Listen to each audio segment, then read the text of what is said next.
Halo, selamat malam, kembali lagi dengan saya Joni Rombe.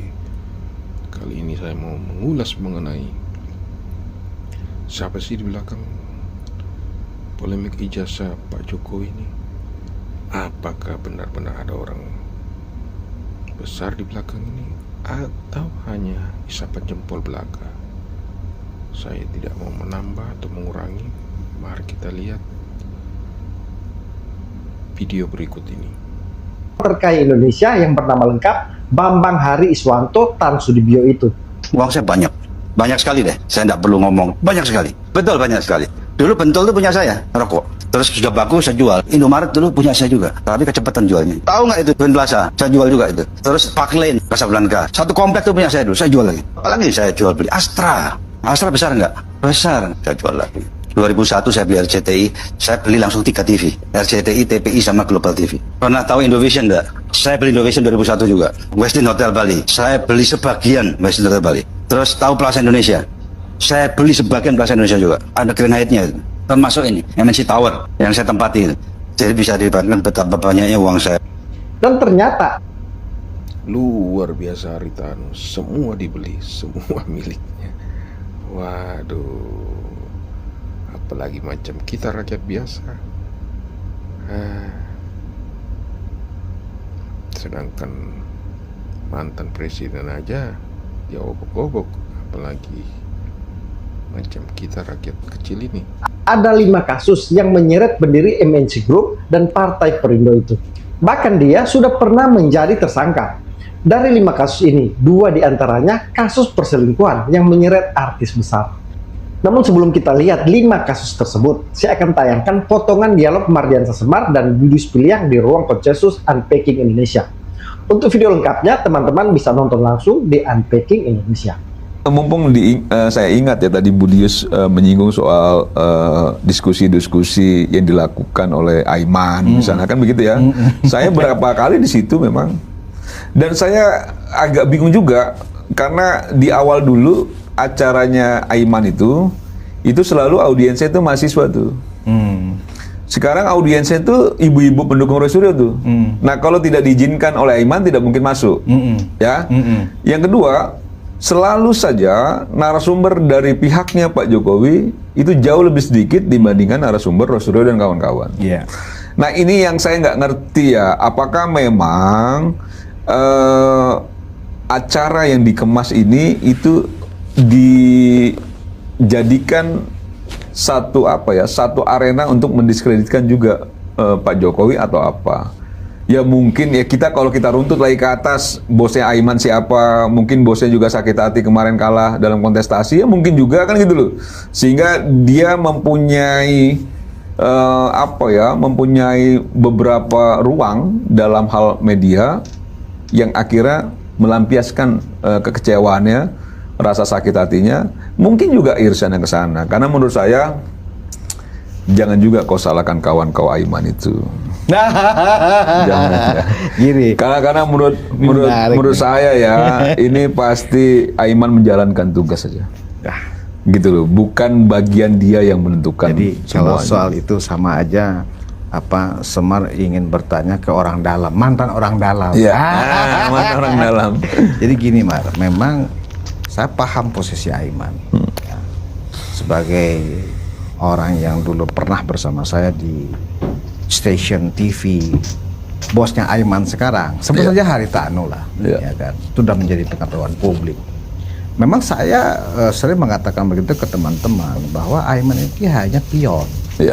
Apalagi sekarang posisinya dengan usia semuda itu sudah dipercaya menjadi pemimpin redaksi, ya tentu itu sesuatu yang mungkin cukup prestis ya kan, dan tidak gratis. Gitu. Nah, kita melihat kemarin latar belakangnya adalah ketika Perindo, partainya owner atau pemilik dari iNews ini, Haritano Sudibyo, itu kemudian ada di barisan Ganjar Mahfud, ya kan? Tentu Haritano juga sudah berdarah-darah dalam mensupport logistiknya pasangan itu, dan hasilnya alhamdulillah kecewa berat, kalah lagi, ya kan? Nah, kemudian tiba-tiba muncul ini. Kita pernah jangan lupa Mar, Haritanu dan SBY itu pernah dulu ya ada suatu apa ya, kalau saya bilang konspirasi juga enggak ya. Jadi pernah Antasari bercerita, almarhum ya. Haritanu yang dikirim. Iya, ya yang memaksa ketua KPK saat itu ya untuk menjalankan perintah SBY. Ya. Ini kan sebuah mata rantai. Kalau kita lihat kejadian, kenapa kok rakyat bersuara seperti ini, kan begitu ya? Kurang lengkap. Iya, dah. Adiknya apa kakaknya diperiksa? Adiknya Nyangkut kemudian kasus hukum. terkait dengan kasus korupsi di Kementerian Kesehatan pada saat itu. Nah, jadi kalau bisa kita tarik ke belakang irisannya, kenapa PDIP ikut genderang ini, kenapa Demokrat ikut genderang ini, sebenarnya benang merahnya sangat terang benderang bahwa Aiman selaku Pion. host sebagai pion ya kan, memang gurih untuk memainkan drama-drama ini. Jadi apa yang Bung Semar katakan, ini tidak seimbang, tidak fair. Ya itulah yang mereka ciptakan, dan inilah mungkin kesadaran baru muncul dari teman-teman relawan Jokowi. Oh ya, kita sudah terperangkap dengan mainannya Haritanu. Jadi saya tidak ingin mengatakan bahwa itu mainannya Aiman. Itu adalah mainan Haritanu. Ya, apakah Haritanu menjalankan itu karena instruksi Megawati? Nah, itu yang kita nggak tahu. Spekulatifnya bisa jadi iya, kan begitu. Nah, jadi memang dengan catatan-catatan ini, kenapa sih kok rakyat bersuara itu benar-benar, bahkan ada satu platform baru yang dibangun oleh iNews itu namanya Uncensored. Ya kan, itu dijual loh. Ya kan, jadi Uncensored itu kita harus bayar sekian rupiah sehingga potongan-potongan yang nggak muncul di televisi, misalnya pas break ya kan, arena ribut-ributnya yang lebih seru ada di situ. Ada di situ. Jadi Haritanu menjual konflik ke masyarakat. Apakah itu mendidik? Tidak. Ya. Apakah ini bisa dilaporkan ke KPI, Komisi Penyiaran Indonesia, yang mana televisi itu adalah menggunakan ruang publik, ya kan?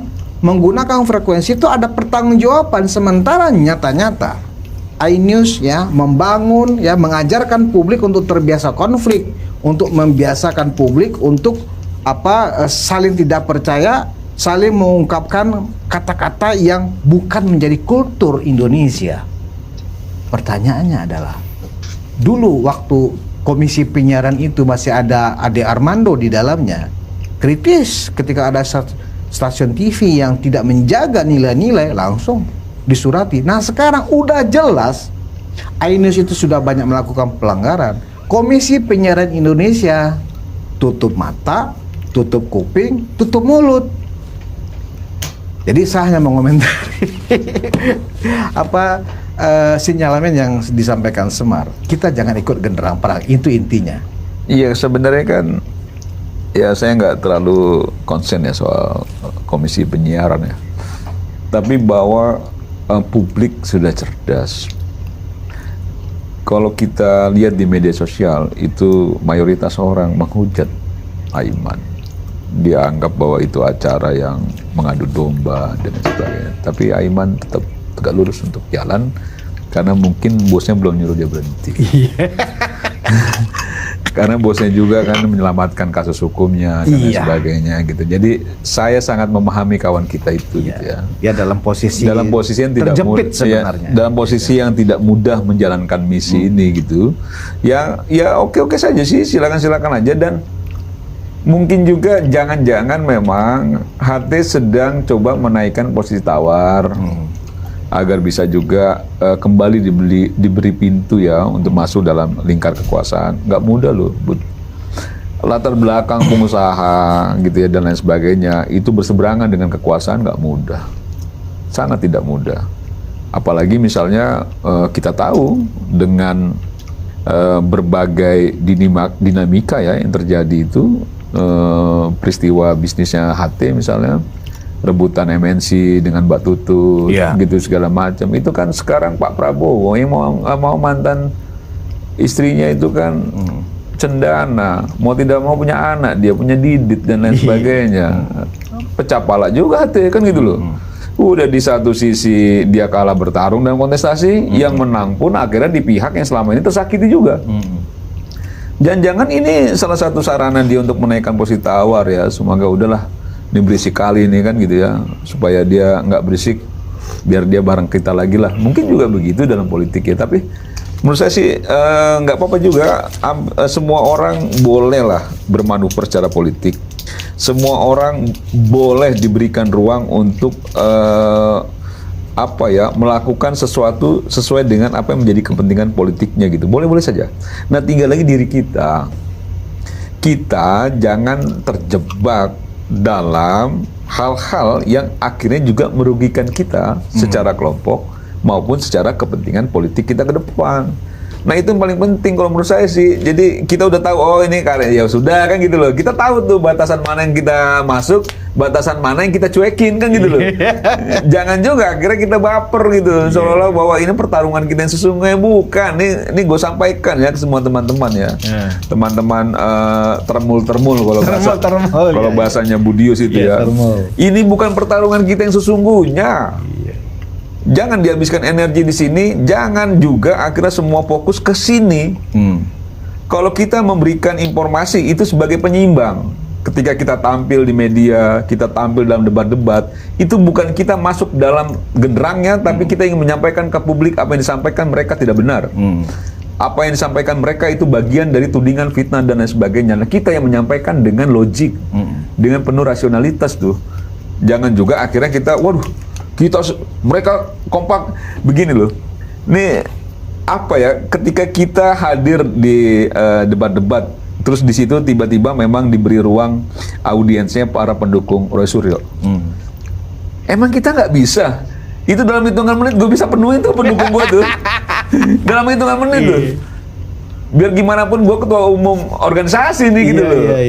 Ya semua anak-anak selalu bilang gini ya ke saya nih, kalau tuh kita nggak perlu hadir tuh, nggak usah, ini kita diskusi debat. Jangan juga bawa pasukan kan gitu loh. Nggak pernah bawa pasukan buat gua. Padahal kalau mau penuh itu kalau bisa kita bikin penuh juga gitu loh. Gitu loh. Kita sendiri aja, karena menurut kita dalam proses debat apapun itu kan landasannya kan cara berpikir. Landasan itu kan isi kepala kita tuangkan, pendapat kita tuangkan, bukan soal fisik, bukan soal huru haranya. Jadi nggak penting itu, kalau menurut saya itu nggak penting itu kita fokus ke huru haranya gitu. Sampai sekarang kemarin udah mau ada keributan. Nah itu nggak penting. Jangan juga akhirnya teman-teman itu terjebak soal-soal yang begitu. Ketika itu besok tiba-tiba teman-teman datang banyak rame-rame lagi.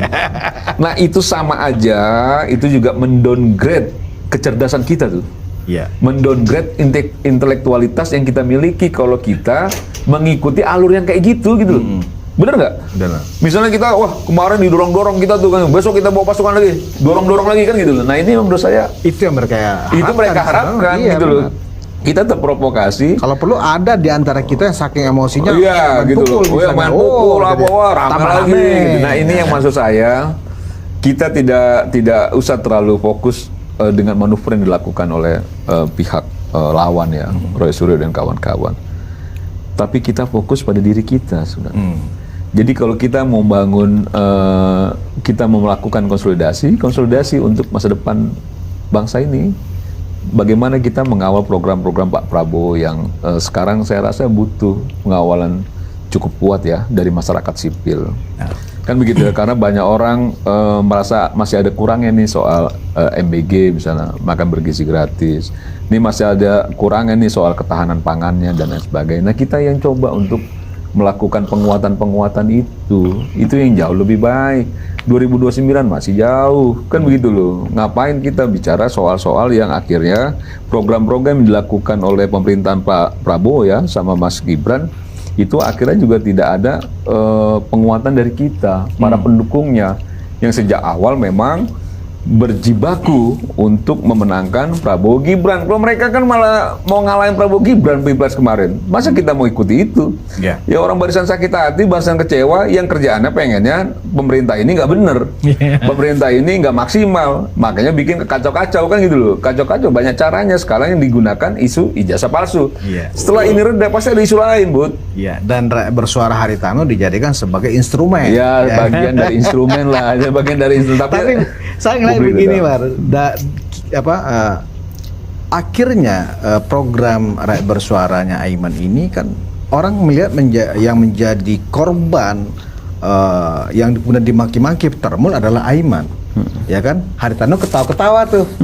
Ya kan, padahal kan dalangnya semua kan dalam konteks Ya rakyat kan, bersuara bosnya. adalah Haritano. Bosnya lah. Nah, di sini saya melihat bahwa ya cara berpolitik hati ya memang kalah dengan Surya Paloh. Ya. Dia memang dangkal sekali pemahaman berpolitiknya, Iya. ya kan? Iya. Terlihat begitu. Kenapa saya bilang dangkal dan dia kalah dengan dalam berpolitik dengan Bang Surya?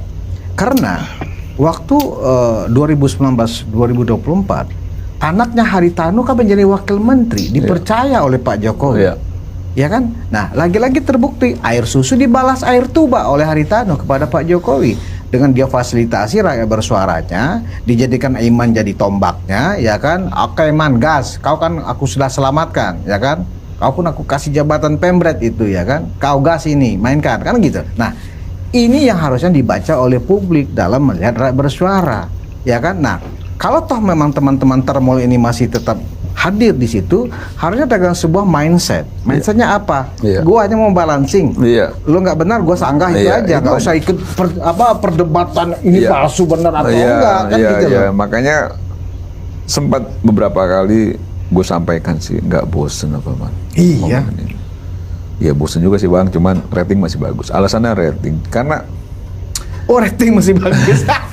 rating masih bagus. Cuman kan, ya mungkin ya iya betul juga secara pragmatis ya rating bagus. Ya, tapi dalam segi substansinya, capek nggak sih kita misalnya kita berbulan-bulan debat nih, terus sebenarnya proses hukumnya sudah beranjak gitu, tapi kita perdebatan masih di sini, baik lagi sini nih. Kau capek nggak perdebatannya itu berkali-kali, akhirnya kita cuman melihat garis foto di lingkarannya ijazah Pak Jokowi itu. Ini putus, ini enggak, ini putus, ini enggak. Wah, ini ada Kemudian embosnya, ini enggak. Udah tuh. Taruh urat leher Dan di itu situ, dari beberapa ya bulan kan? lalu. Iya. Nah sekarang masih juga itu gitu. Ini ngapain sih kita masih di situ aja? Kenapa sih kita nggak beranjak ya? Misalnya begini, ketika mereka jadi tersangka, peluang hukum apa yang bisa mereka lakukan? Kan begitu ya. Terus kenapa misalnya memang kajian-kajiannya terkait dengan perdebatan pasal yang dikenakan, kan begitu ya. Terus kita lagi perdebatannya bagaimana nanti dalam proses peradilan. Apakah memang kan begitu ya dalam proses peradilan nanti itu bukti-bukti yang dimiliki oleh Roy Suryo dan kawan-kawan itu bisa dipertahankan gitu loh, untuk memperkuat mereka dan lain sebagainya gitu. Jangan juga akhirnya mereka selalu berwacana lagi, berwacana. Itulah kenapa akhirnya kita berpikir, oh memang targetnya mereka tuh ya membangun opini, bukan mengejar soal kepastian hukum, bukan mengejar soal kepastian asli atau tidak. Tapi yang menjadi targetnya itu membangun opini untuk mendiskreditkan Pak Jokowi dan keluarga. Nah itu yang sedang dilakukan. Nah kalau itu menjadi target, ya sudah tidak peduli lagi dia soal proses hukumnya. Itu mau ada prapit ke, mau apa ke, cuman dia mencari sarana aja tuh untuk membangun opini publik gitu loh. Nah terus kita mau main di situ. Kan nggak begitu caranya, kita cuma mau sampaikan opini yang dibangun sesat, yang benar ini. Misalnya, betul kan apa yang kita sampaikan, kalaupun ditunjukkan nggak menyelesaikan persoalan, justru akhirnya dibangun narasi lain. Betul. Kan begitu loh. Nah ini kan kita meluruskan kepada publik, yang harusnya publik juga berpikir, oh iya juga ya, udah ditunjukin aja masih begitu. Sebelumnya tunjukin aja selesai, perlihatkan selesai, perlihatkan selesai. Nggak Ya, selesai. buktinya nggak begitu. Nggak begitu. Nah itu yang maksud saya, tugas kita sebagai orang-orang yang selama ini berada di barisannya Pak Jokowi, yang meluruskan itu. Memberikan keseimbangan informasi yang harapannya memang dibangunlah argumentasi yang basicnya itu rasionalitas gitu. Saya menduga Aiman memang lebih berpihak ke Roy Suryo CS, tapi tidak menduga ada peran Haritano di balik itu. Tapi setelah menonton video tadi, semuanya terang. Benang merahnya ketemu dan mulai masuk akal. Saya pernah kagum dengan Aiman dan rakyat bersuara saat membahas kasus pembunuhan Vina. Tapi ketika membahas soal ijazah Jokowi, kelihatan memang sangat timpang. Selalu Aiman lebih condong memberikan ruang kepada kubu Roy Suryo CS. Pendukung Roy Suryo selalu memenuhi studio. Terbaru saja hampir ricuh ketika Pitra Romadhoni hampir dikeroyok pendukung Roy Suryo CS. Yang menarik memang peran Haritano. Haritano ini ternyata orang dekatnya SBY. dan sekarang dia diterpa kasus hukum. Kakaknya bahkan sudah menjadi tersangka. Dia juga bukan pendukung Prabowo Gibran, tapi Ganjar Mahfud di Pilpres 2024. Jadi memang ada indikasi kuat Haritanu punya kepentingan ikut memainkan kasus fitnah ijazah palsu Jokowi ini lewat menggiring opini di rakyat bersuara. Hubungan dengan SBY pun dengan kasus ini menjadi lebih terang. Karena Haritanu punya kedekatan khusus dengan SBY. Nanti kita kupas relasi Haritanu dan SBY di kasus-kasus yang menyeretnya. Pertama, Haritanu menjadi orang suruhan SBY untuk mendekati Antasari Ashar. Di Bareskrim Mabes Polri, Antasari menyebut nama Haritanu Sudibyo yang pernah datang ke rumahnya di kawasan Serpong, Tangerang untuk menyampaikan pesan dari orang Cikias. Saat itu menurut Antasari, Haritanu meminta Antasari tidak menahan Aulia Pohan yang merupakan mertua putra sulung SBY, Agus Harimurti Yudhoyono. Sejak kecil saya diajari kejujuran oleh orang tua saya. Untuk itulah maka saya mohon kepada Bapak Susilo Bambang Yudhoyono jujur. Beliau tahu perkara saya ini.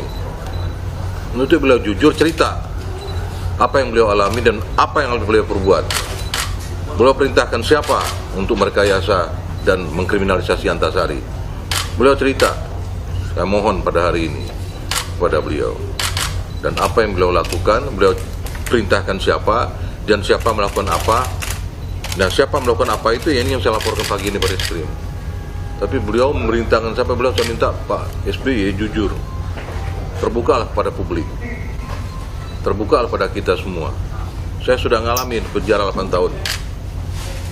Kaitan Pak SBY dengan SMS itu seperti apa Pak? Baik, perkaranya. Masalah bagaimana? Dibilang perintah segera. Antasari ini segera diproses. Nah, perintah segeranya bisa saja ditindaklanjuti dengan cara membuat SMS itu kan. Tapi bukan SBY yang buat SMS, bukan. Tapi inisiator untuk saya jadi dikriminalisasi itu dari situ.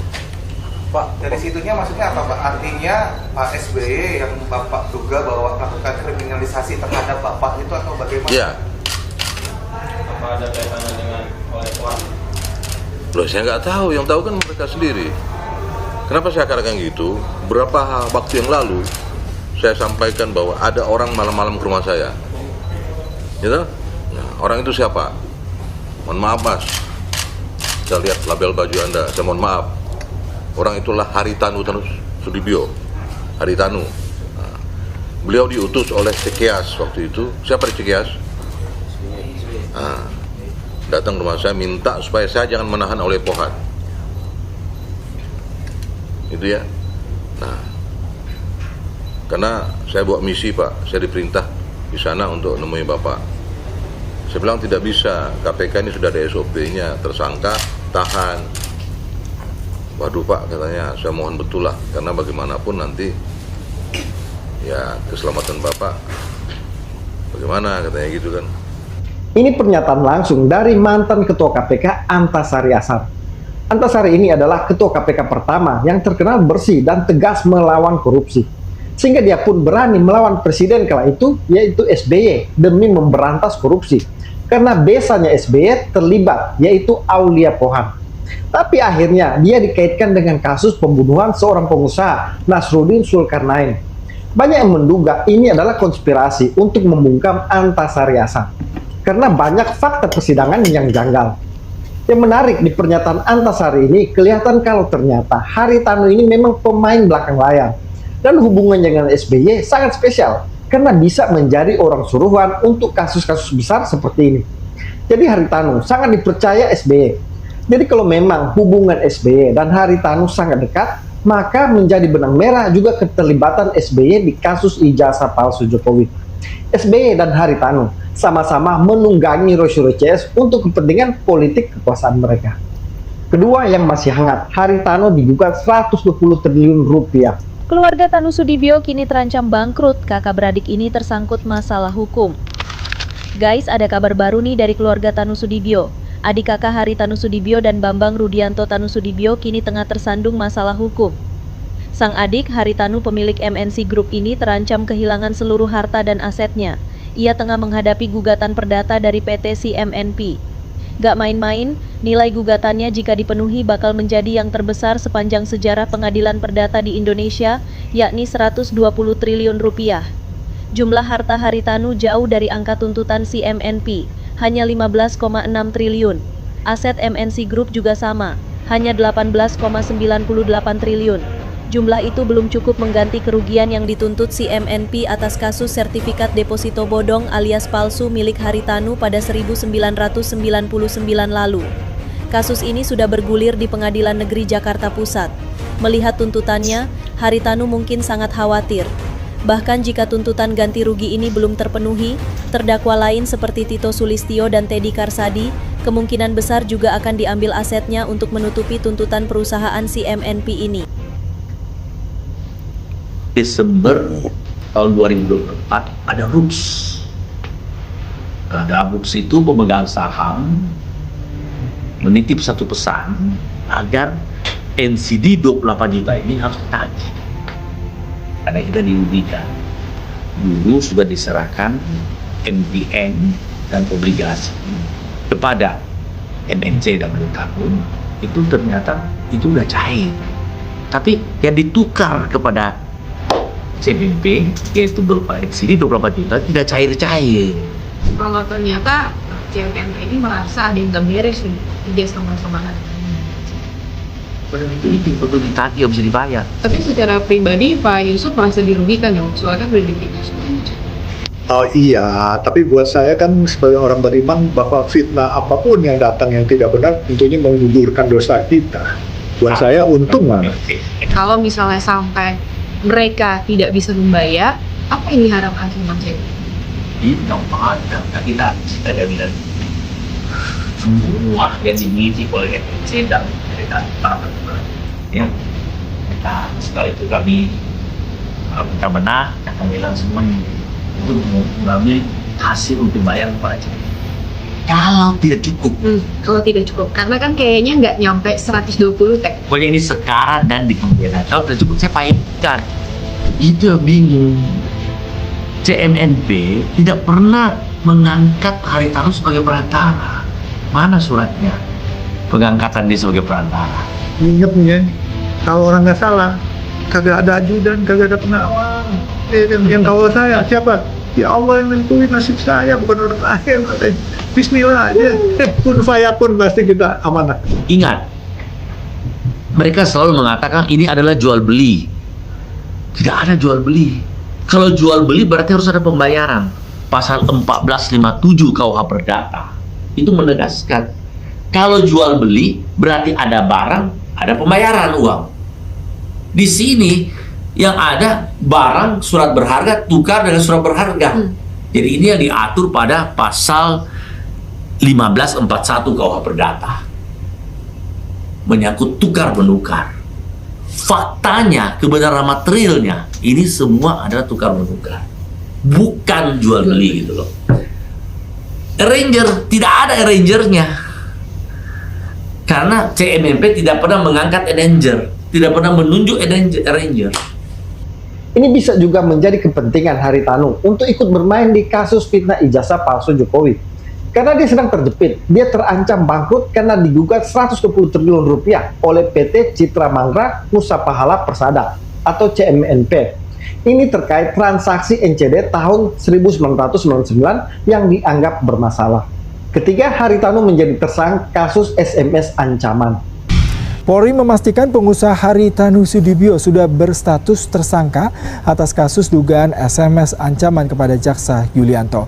Penyidik juga sudah mengirimkan surat pemberitahuan dimulainya penyidikan atau SPDP. Dilansir dari laman cnnindonesia.com, Kepala Subdirektorat Penyidik di Jaksa Agung Muda Pidana Khusus, Yulianto mengaku sudah menerima surat pemberitahuan dimulainya penyidikan kasus dugaan SMS gelap itu. Dalam SPDP juga disampaikan bahwa Haritanu Sudibyo telah ditetapkan sebagai tersangka. Polisi telah menetapkan Haritanu sebagai tersangka dalam kasus dugaan SMS bernada ancaman kepada Yulianto pada Januari 2016 lalu. Jaksa Yulianto yang menangani kasus Mobile Aid mengadu ke Barreskrim Polri. Yulianto mengaku mendapat SMS yang disebutkannya bernada ancaman. Haritano pernah ditetapkan sebagai tersangka dan dijerat Undang-Undang ITE karena diduga mengancam jaksa Yulianto melalui SMS. Isi SMS-nya mengancam akan memberantas oknum penegak hukum jika ia menjadi pemimpin negeri. Ia mengajukan pra-peradilan namun ditolak. Keempat, diduga berselingkuh dengan Miss Indonesia. Lebaran 13, ia mengungkap bahwa seorang pemenang ajang Miss Indonesia jadi simpanan bos media. Tweet ini mendapat 1,4 juta tayangan dan ribuan posting ulang dan tanggapan oleh para netizen. Para netizen kemudian mengungkap bahwa bos media ini adalah Haritanu Sudibyo, pemilik MNC dengan pemenang Miss Indonesia 2009, Karenina Suni. Tweet ini diungkap ke publik bertepatan dengan terungkapnya kasus perselingkuhan yang menimpa suami Iris Wulur dengan Lina Priscilla, yakni adik dari Liliana Tanusudibyo, yang membuat warganet geram. Tweet ini diungkap untuk membongkar balik kasus perselingkuhan yang dilakukan oleh Haritanu Sudibyo dengan Karenina Suni yang sudah dilakukan bertahun-tahun. Bahkan salah satu netizen @milovaltin ungkap Haritanu di tahun 2016 beberapa kali datang ke coffee shop tempat ia kerja bersama dengan Karenina Suni, bukan dengan istrinya. Kabar ini memang masih simpang siur karena keluarga bos media ini belum memberikan klarifikasi atas tuduhan yang menimpa Haritanu ini. Ternyata semakin menarik aja nih guys. Awalnya karena Iris Wulur mengungkap kasus perselingkuhan suaminya dengan adik Liliana Tanusudibyo. Sekarang malah merembet ke Haritanu Sudibyo yang dibongkar oleh para netizen. Jadi ada tweet yang mengungkap dugaan perselingkuhan seorang bos media dengan Miss Indonesia. Dan diduga kuat bos media itu adalah Haritano. Kemudian netizen mulai bongkar bukti-bukti yang menguatkan dugaan itu. Tapi ini masih rumor dan belum mendapatkan tanggapan dari Haritano dan mantan Miss Indonesia itu. Kelima, diduga Haritano berselingkuh dengan Maya Estianty. Ahmad Dhani bongkar dugaan perselingkuhan Maya Estianty dengan bos televisi, teleponan lebih dari makan obat. Kisah perceraian Maya Estianty dan Ahmad Dhani masih jadi perbincangan publik, apalagi rumah tangga mereka dirumorkan bubar gara-gara Mulan Jamila yang jadi istri Dhani saat ini. Sebetulnya, Dhani dulu pernah membongkar dugaan perselingkuhan Maya dengan pria lain yang menjadi alasan mereka berpisah. Perceraian Dhani dan Maya bukanlah talak 1, melainkan talak 3 yang diberikan melalui pesan teks atau SMS. Dhani mengirimkan pesan yang berisi, mulai hari ini saya haramkan tubuh saya menyentuh tubuh kamu. Dalam sebuah konferensi pers, Dhani mengungkapkan dugaan perselingkuhan Maya dengan seorang petinggi stasiun televisi swasta. Ia menyatakan bahwa ia telah mendengarkan rekaman percakapan Maya yang membuktikan hubungan gelap tersebut. Sudah lebih dari makan obat 3 kali sehari, Maya telepon setiap hari. Ini terjadi selama 3 bulan, mulai awal September. Sebabnya sama dengan 2 TV swasta mencekal Maya hingga sekarang, ungkapnya, dikutip dari matamata.com Selasa 19 September 2023. Dhani menganggap tindakan Maya sebagai pengkhianatan yang memalukan. Ia merasa bahwa Maya yang memperjuangkan hubungan terlarang tersebut, sedangkan pria yang terlibat lebih berpikir-pikir. Maya untuk stop ngomongin masa lalu, atau stop bergibah soal pernikahan masa lalu, dan stop memfitnah soal banyak hal. Karena kalau enggak, nanti saya akan keluarkan bukti yang lebih parah lagi. Gitu. Bukti di mana Maya tangan pernah berhubungan dengan seorang laki-laki. Mas Irwan Musi harus nasihatin Maya supaya stop untuk ngomongin pernikahan saya dengan Maya masa lalu, stop untuk pura-pura jadi yang tersakiti, stop untuk pura-pura jadi yang terzolimi gitu ya. Supaya apa? Supaya hubungannya baik. Kalau enggak, siapa yang mau digituin terus ya? Kalau masih ngomongin gitu terus, saya keluarin lagi nanti satu bukti di mana yang menyebabkan saya menceraikan Maya. Ini berdasarkan pengakuan Ahmad Dhani yang mengisyaratkan bahwa mantan istrinya Maya berselingkuh dengan bos media besar di Indonesia. Dan sosoknya dikaitkan dengan Haritano. Bahkan Ahmad Dhani mengaku memiliki bukti. Tapi isu ini pun tidak pernah diklarifikasi oleh Haritano. Oke, itulah segelumit informasi mengenai Partai Demokrat, Pak SBY dan Haritanu Sudibyo, yang kalau kita betul-betul menyimak video tadi bahwa memang orang-orang ini, partai ini memang tidak pantas untuk menjadi suri toladan. Oke, selamat malam. Selain kasus yang menyeret nama Haritanu itu, ada juga kasus kakaknya yang kini menjadi tersangka KPK. Kakaknya yaitu Rudi Tanu.